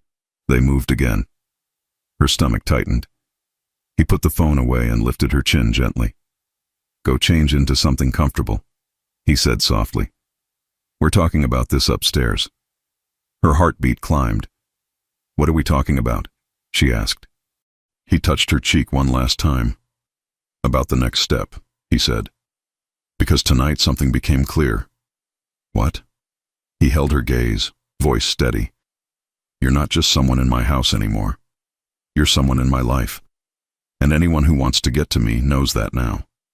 The question that waited in the air was heavy and unavoidable. How far would this danger go? And how far would Pietro go to protect the woman he was falling in love with? Lily changed into soft leggings and an oversized t-shirt, but her mind was far from relaxed clothes. She walked up the stairs to the second floor of the penthouse, the emergency badge Pietro had given her resting in the pocket of her hoodie. Her fingers touched it again and again, as if to check it was still there. The door to his private office was slightly open. She knocked once. "Come in," he said. She stepped inside. Pietro was standing by the window, city lights behind him, his phone on the desk, his sleeves rolled up, tie gone. There was a tension in his shoulders that hadn't left since the message with her photo. When he turned toward her, his expression softened for a second, as if just seeing her eased something inside him. "Sit," he said gently. motioning to the small couch near his desk. "Please." She sat, tucking one leg under her. He stayed standing for a moment, then came over and sat beside her, turned slightly so he could face her. "Tell me what's going on," she said quietly. "No filters." He took a breath. "The message I got earlier," he began, "was from someone close to Marcus. Not Marcus himself, but one of his people. They wanted me to know that they know who you are, where you live, where you work, where you walk." Her stomach tightened. "Do they want something from you?" she asked. "Yes," he said. "To remind me that if I keep pushing back against their deals, they will stop playing strictly with numbers and start playing with people." Her hands curled into fists on her knees. "And I'm one of those people," she said. He looked straight at her. "You are the main one." Fear rose in her chest, but so did anger. "So what do we do?" she asked. "I'm not running and hiding in another city because some coward took a picture from across the street." His mouth twitched with a hint of approval. "I'm not sending you away," he said. "If you wanted to, I'd help you, but I'm not pushing you out of your own life." "Good," she said. He leaned his elbows on his knees, hands clasped. "I already started changing your routine," he said. "The guards in the lobby, the car that follows you when you leave, the safe routes we planned." She nodded. She had noticed all of that. "What I haven't done," he added, "is ask you how you feel about it." She blinked. "You think I'm not scared?" "I think you're stronger than most people I know," he said. "But I don't want your strength to be the only thing holding you together." His voice was softer now. "Tell me," he said. "What are you feeling?" No one ever asked her that like this, not waiting for a quick "I'm fine," but asking for the real answer. "I feel exposed," she admitted. "Before I was a face in the crowd. Now I know someone could be watching me when I think I'm alone. At the train station, on the sidewalk, coming home." His jaw tightened. "I hate that idea," she continued. "I hate that they went after me instead of facing you." "They went after you because of me," he said quietly. "Yes," she said. "But I also feel protected, because they sent a message, and you didn't pretend it was nothing. You took it seriously. You changed things. You told me the truth." He looked at her with something close to gratitude. "And I feel one more thing," she added, voice even softer. "I feel like I'm part of your life now. Not just your staff, not just your maid, the kind of person your enemies watch." His expression shifted at that. "You are part of my life," he said. "The most important part." Her chest tightened. "Then we deal with this," she said. "Together." He stared at her for a moment. "I don't know what I did to deserve you," he said quietly. "But I'm not losing you." She took his hand, lacing her fingers with his. "You're not," she said, "unless you push me away yourself. And I don't see you doing that." He squeezed her hand, then released it slowly. "There's one more thing," he said. "I need you to be prepared if something happens when I'm not here." She swallowed. "Prepared how?" He stood and held out a hand to her. "Come," he said. "I'll show you." She took his hand and stood. He led her out of the office, down the hall, to a door she had always assumed was a storage closet. He held a small card to a hidden panel. The door unlocked with a soft click. Inside, the room was small but solid. No windows, reinforced walls, a screen on the wall, a secure phone, a small couch, water, first aid kit. "This is the safe room," he said. "If anything feels wrong, alarm, shouting, unknown faces at the door, you come here. You swipe your badge. The door locks from the inside. No one gets in unless you open it." Her throat tightened as she stepped in. "It feels strange to see this," she said. "I always knew you lived with risk, but seeing the kind of room you need, it exists so you don't have to be brave in the wrong way," he said. "Sometimes strength is running to the right place, not trying to fight." She nodded, eyes on the screen. "Will you see me from here?" she asked. "Yes," he said. "There are cameras in the main entries. If you're in here, I will know. My men will know." And if you're gone? She asked. He stepped closer. If I'm gone physically, he said, I'll still get alerts. You won't be alone, Lily. Not for a second. She looked up at him. The seriousness in his eyes, the way his voice stayed steady, calmed her more than the room itself. Okay, she said. I understand. He searched her face. Does this make you want to leave? He asked quietly. She thought about it, about the photo, about the message, about the safe room. No, she said. It makes me want to stay and see how far we can go. His chest rose with a slow breath. Then we go as far as we can, he said. The next days were a strange mix of normal routine and constant alert. She still made breakfast, still arranged flowers, still folded his shirts and placed them in his closet, still heard his voice in the hallway and felt that same pull in her chest. But she also noticed the small radio in the guard's ear when she stepped outside. Noticed the black car parked a few spaces down from the building entrance whenever she left. Noticed how Pietro's eyes always checked the room before he relaxed. One afternoon, she went with Rosa to a small market down the street. A guard followed at a distance, pretending to be a man checking his phone. At first, Lily felt watched. Then she felt safer. They're not here to control you, Pietro had said. They're here to protect you. She repeated that to herself every time she saw a dark jacket near the corner of her vision. They were halfway back from the market, bags of groceries in hand, when the guard suddenly stepped in front of them. Inside the car, he said calmly, Now. Rosa stiffened. What's going on? Inside, he repeated. Please. Lily's heart jumped. Is something wrong? He opened the back door of a nearby SUV. Get in. Her pulse raced, but she obeyed, helping Rosa climb into the back seat first. The guard closed the door behind them, then got into the front. The engine started. The SUV pulled away from the curb more quickly than usual. Tell us what's happening, Lily said, trying to keep her voice steady. The guard checked the mirror. There was a car parked across from the building again, he said. Same license plate as 2 days ago. 2 men inside. They left when you did. Ryan thought it was too much of a coincidence. Ryan, Pietro's right-hand man. Are they following us? Lily asked. Not anymore, the guard said. Another team is handling that. My job is to get you home without walking on the street. Rosa gripped Lily's hand. Lily took a slow breath. Her stomach tightened, but she refused to let panic take over. Are we safe right now? She asked. Yes, he said.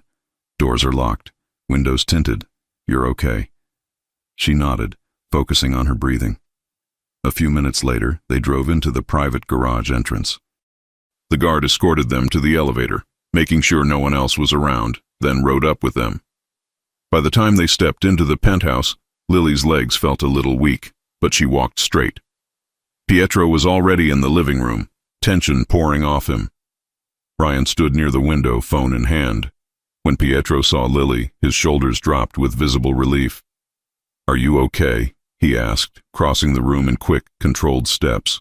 Yes, she said. We're fine. He stopped right in front of her, eyes scanning her face. Then Rosa, then back to her. What happened? She asked. He looked at the guard. Tell her. The guard explained again, shorter this time. Pietro listened, jaw tight. Did they follow? Lily asked. No, Ryan said. We picked them up 3 streets away. They didn't get close to the car, but they had a camera. Lily's stomach turned. A camera? Yes, Ryan said. We're trying to track where the images go. They're not posting them publicly. That means someone wants to keep them private.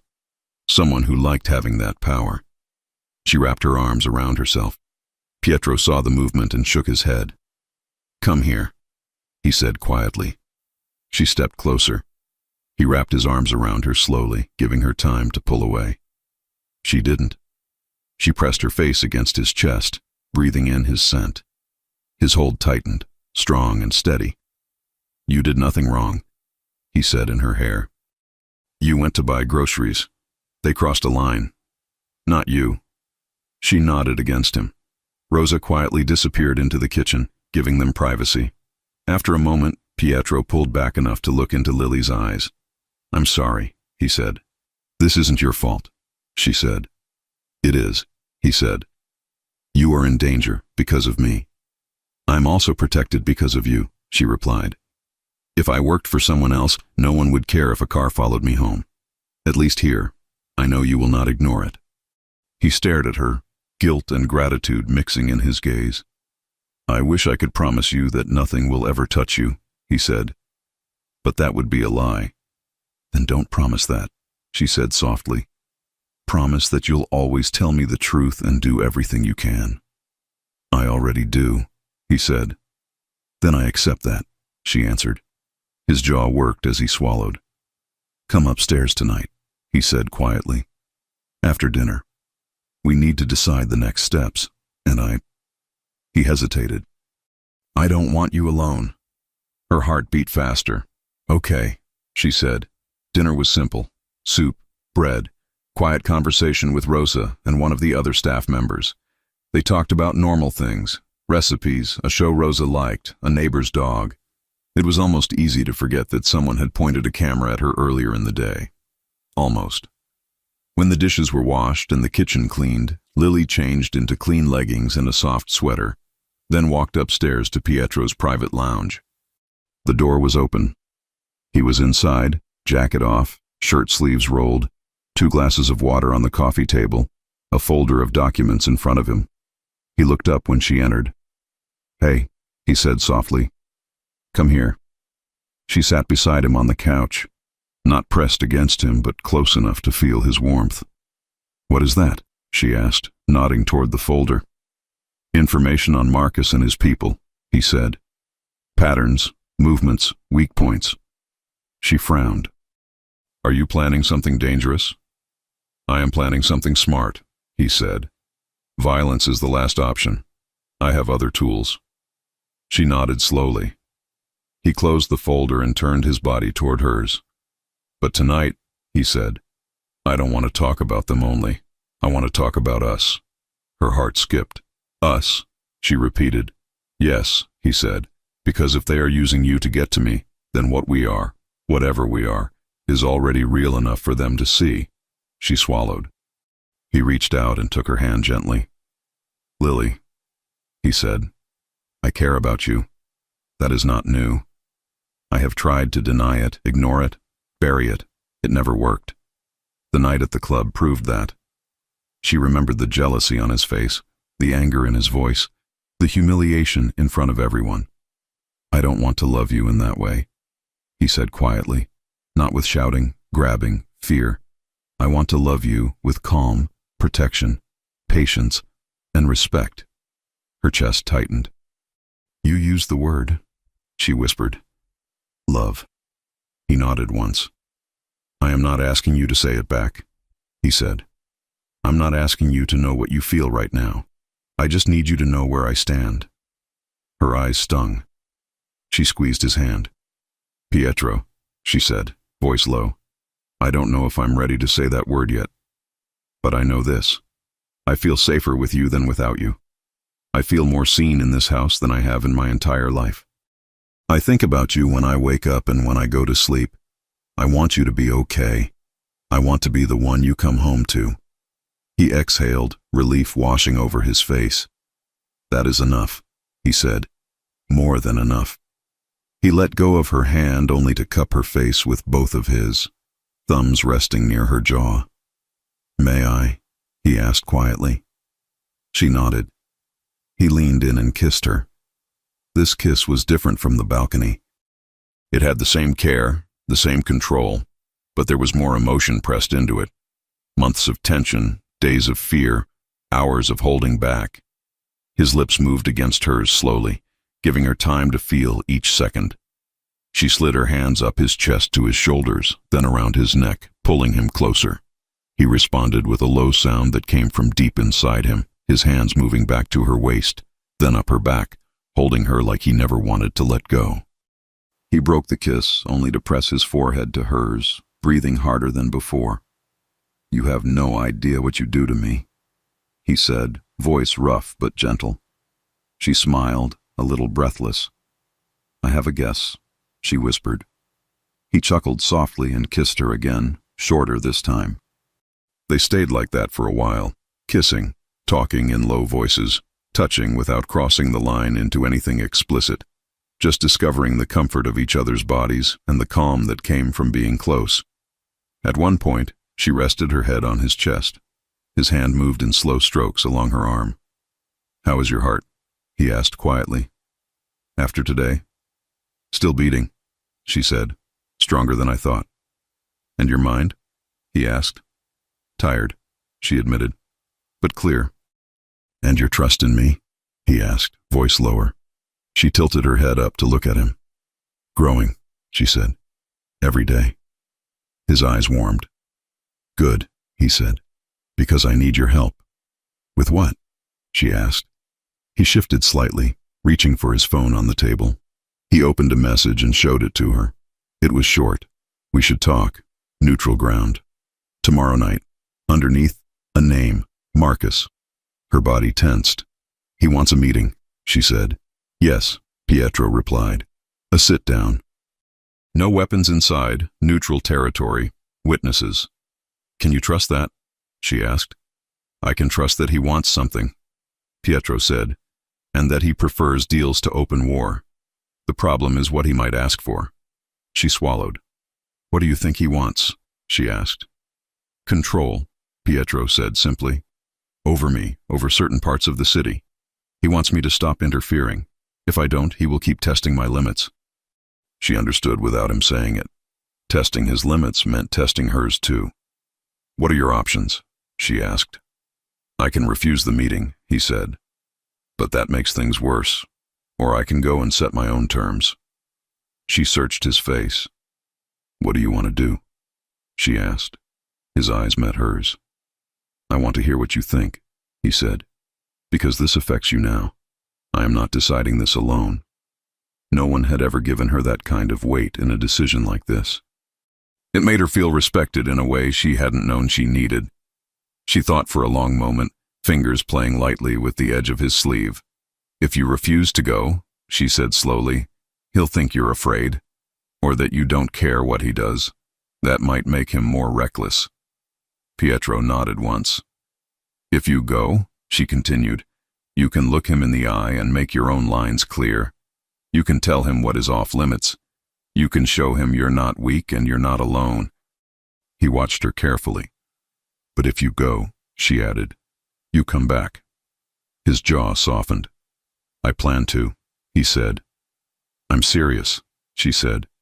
"If you go, I need to know you are not agreeing to anything that puts you deeper into this life in a way you can't get out of. I need to know you are thinking about your future, not just winning a game." He stared at her, something like admiration growing in his eyes. "You are not just in my world," he said softly. "You're changing it." She held his gaze. "Go," she said, "but go smart. Go with a plan. Go knowing what you will not give up." He nodded slowly. "There is one thing I will not give up," he said. "What?" she asked. "You," he said simply. Her throat tightened. "You can't say that if saying no to him puts everyone here in more danger," she said gently. His eyes darkened. "There is always danger," he said. "With him, with others, with the life I lead. But there are lines I won't let him cross. You are one of them." Her heart beat faster. "Promise me something," she said. "Anything," he replied. "If you feel something is off," she said, "you walk away. You do not stay there to prove a point. Pride can wait. Your life cannot." He nodded. "I promise." She believed him. He pulled her closer, pressing a kiss to the top of her head. "Get some sleep," he said softly. "Tomorrow will be a long day." "Will you sleep?" she asked. "A little," he said. "Enough." She looked up at him, then made a choice she hadn't made before. "Stay with me," she said quietly. "Just for a while. Until I fall asleep." His eyes softened in a way that made her chest ache. "Of course," he said. They moved to the guest room she sometimes used when she stayed overnight. She changed into sleep clothes while he waited in the hallway, then let him in. He lay on top of the covers, fully dressed except for his shoes and jacket. She lay beside him, under the blanket, her head on his shoulder, his arm around her. There was nothing rushed or urgent, just warmth, breathing, the steady beat of his heart under her ear. "Is this okay?" he asked. "Yes," she murmured. "More than okay." His hand traced slow, soothing lines along her arm. "You're safe," he whispered. "Right here, right now, you're safe." Her body slowly relaxed against him. "Pietro?" she mumbled, already half asleep. "Yes?"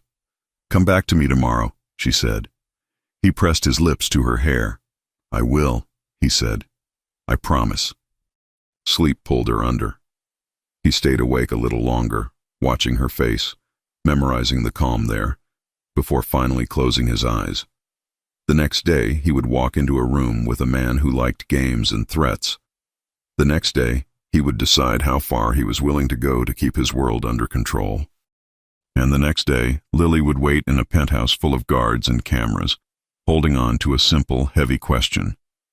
When Pietro sat across from Marcus and heard his terms, would love and protection be enough to keep both their worlds from breaking? Lily woke with her cheek resting against Pietro's chest. For one long, slow moment, she forgot about danger, photos, meetings, or Marcus. She only felt Pietro's warmth, the steady rise and fall of his breathing, and the quiet safety she had never known before him. When she shifted slightly, his arm tightened around her. "You're awake?" he murmured, voice still rough with sleep. She looked up. "Yes." His eyes opened slowly, focusing on her face with a softness she felt all the way down to her chest. "Good," he whispered. "I like waking up like this." She smiled. "Me too." He pressed a gentle kiss to her forehead before sitting up, letting the cool morning air break the warmth between them. "I have the meeting tonight," he said. "But until then, I'm here." Something in his voice was steadier than last night. Not reckless, not fearful, just determined. "What time?" Lily asked. 8, he said. "Neutral location. No weapons allowed." A small flutter of worry passed through her. "Will you be safe?" "I'll be safe," he said simply, "and I'm coming back to you." The certainty in his tone settled her nerves. "You should eat," she said, "and maybe try to rest before tonight." He brushed a strand of hair behind her ear. "I rest better when you're here," he said. Her heart skipped. Before she could answer, his phone buzzed on the nightstand. He checked it, frowned, then showed her. It was a message from Ryan. "Everything is ready. We'll be close." Pietro nodded once, then placed the phone down. "Don't worry," he told her. "I'm prepared." "You promise you won't go alone?" she asked quietly. "I promise," he said. "Ryan and 2 others will be nearby. They won't enter the meeting, but they'll be close enough to hear anything if something goes wrong." "And you?" she asked. He leaned forward and kissed her gently. "I'll be smarter than I've ever been," he said, "because I have something to come home to now." Her chest warmed instantly. "Okay," she breathed. "Then I trust you." He exhaled with relief. "That means everything to me." The day moved slowly. Lily couldn't focus on polishing silverware or arranging the kitchen or folding laundry. Every time she passed a window, she wondered where he would sit, what Marcus would look like, what words would be exchanged. At lunchtime, Pietro found her in the kitchen, pretending the fruit bowl needed reorganizing for the 4th time. "Hey," he said softly. She turned to him, trying not to look nervous. "I finished my calls early," he said. "Do you want to take a walk? Just upstairs. Rooftop garden, quiet. No one else there." She nodded. He took her hand, not possessive, just gentle, and led her to the rooftop terrace. The air was cooler up there, the city smaller from such height. They walked slowly along the path lined with small potted trees, their fingers brushing occasionally, warm against the breeze. "Tell me what you're thinking," Pietro said. She looked up at him. "I'm thinking I don't want anything bad to happen to you tonight." He stopped walking. Gently he turned her to face him. Lily, he said quietly, I'm not walking into a trap. I'm walking into a conversation. Marcus doesn't want war either. War makes money disappear. He wants leverage, power. He wants me to bend. And will you? She asked. His jaw tightened. No, he said, but I will be calm. I will be firm. I will not give him what he wants, but I will show him he gains nothing by coming after you. Her heart raced. And what does he gain? Pietro's expression softened. He gains stability, he said. He gains predictability. He gains agreements on neutral lines. But he does not gain control over my life. Or over you. Lily exhaled slowly, letting his voice steady her. You're really thinking clearly, she said. Because of you, he admitted. You told me not to act with pride. You told me to think about the future. I heard you. He brushed a thumb across her cheek. I want a life with you, he said. Not a constant fight. Not endless danger. You gave me a reason to choose peace. I'm not wasting that. Her eyes warmed with emotion she didn't try to hide. He leaned down and kissed her forehead again, slow and tender. You'll be here when I get back? He asked. Yes, she whispered. Waiting for you. His chest lifted with a deep breath as if her answer gave him strength. Then I'll return faster, he said. The hours until the meeting crawled. At 5, Pietro changed into a black button-down, dark slacks, and a gray coat. Not formal, not flashy, neutral. At 6, Ryan arrived, went over details, routes, positions. Pietro listened calmly. At 7:30, Lily walked him to the private elevator. He turned to her just before stepping inside. You're safe here, he said. Guards on every exit. Cameras monitored. Ryan's team in the garage. She nodded. You'll be safe too, she said. Because you promised. He stepped closer. I don't break promises I make to you, he said. He touched her cheek, leaned in, and kissed her gently, slowly, as if memorizing her before he left. When he pulled back, he pressed his forehead to hers.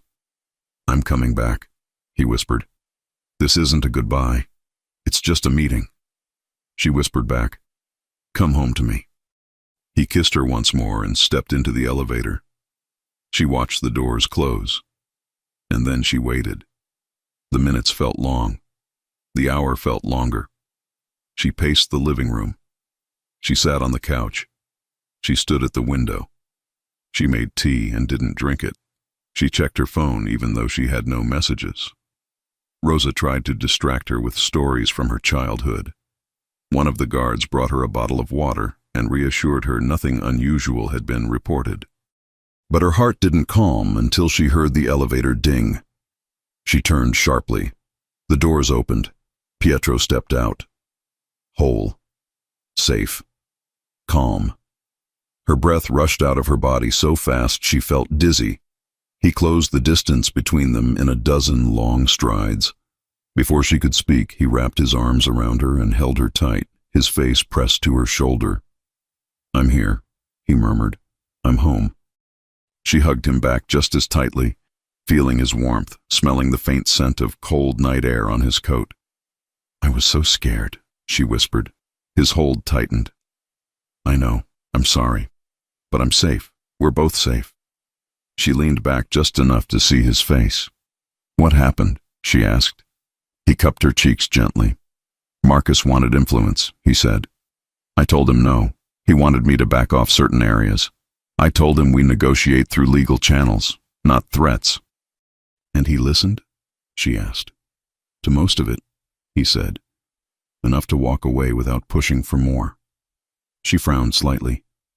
How did you convince him? Pietro's expression softened. I told him that if he wanted peace, he couldn't involve innocent people. I made it very clear that you were off limits, that touching you would be seen as touching me. Her breath caught. And? She whispered. And he agreed. Pietro said, he doesn't want a war. He just wants lines. I set them. He accepted. She let out a shaky breath. So, it's over? No, he said honestly. Not forever. But for now, yes. He won't touch you. He won't follow you. He won't send messages. Her body loosened, relief washing through her like warmth. And you? She asked softly. Are you okay? He smiled, a real slow smile. I'm better now, he said. Because you're here. He kissed her then. Not rushed, not worried. A real kiss, deep, warm, steady, full of every emotion he had been holding inside all day. She melted into him, her hands sliding up to his face, his arms wrapping around her like he needed the closeness to breathe. When the kiss finally broke, he rested his forehead on hers. Lily, he whispered, I want a future with you. Her breath trembled.